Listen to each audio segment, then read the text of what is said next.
Ms. Baldwin. Mr. Barrasso. What we've just witnessed on the floor was a cynical decision by Senate Democrats to shove aside millions of Americans for the sake of irresponsible political games. The government shutdown was 100% avoidable, completely avoidable. Now it is imminent.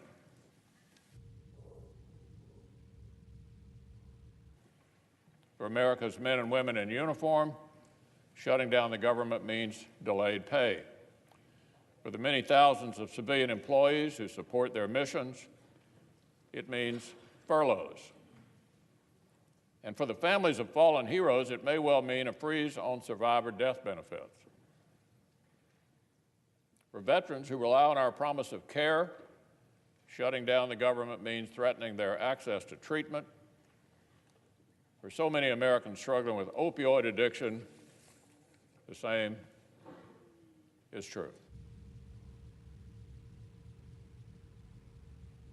I think most of the American people believe that shutting down the government over this issue, which doesn't even ripen until March, is irresponsible. And I've just listed all of the people who are going to be adversely impacted by this action. So we're going to keep on voting,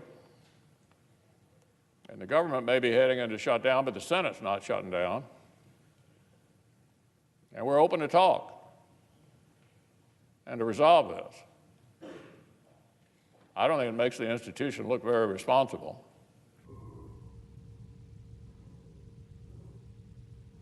Every American knows the Republican Party controls the White House, the Senate, the House.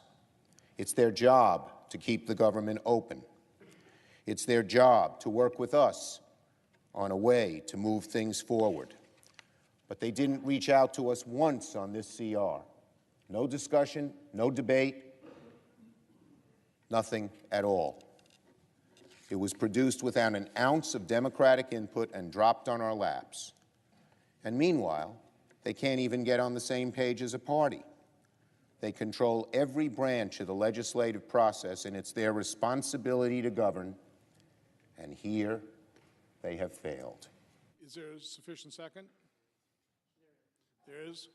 This is no way to conduct the nation's business. Republicans know it. Democrats know it. The American people know that this party is not capable of governing. The clerk will call the roll. Mr. Alexander. President Trump, if you are listening, I am urging you, please take yes for an answer. The way things went today, the way you turned from a bipartisan deal, it's almost as if you were rooting for a shutdown. And now we'll have one. And the blame should crash entirely on President Trump's shoulders. This will be called the Trump shutdown.